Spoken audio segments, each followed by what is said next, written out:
Dito sa Amsay, dito muna yan siya nakatira. Ilang months.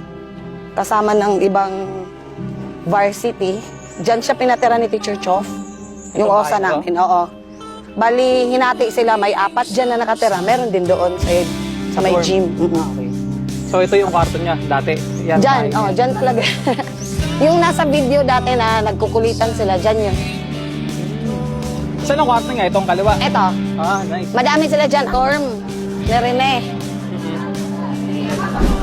Medyo magulo lang ngayon kaya nag-ano pa sila. Yan. Parang barracks lang siya pero masaya naman dito. Dito si Rene nakaano.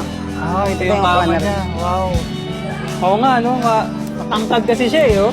Mahaba yung ano niya, yung sukat niya. For how many years siya dyan, te? 2 years. 2 years siya nanirahan.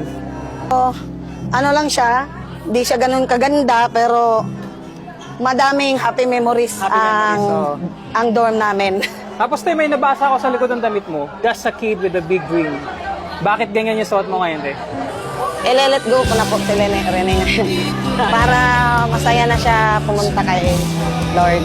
Dapat maano na din tayo na nandun na siya. Rest in victory na.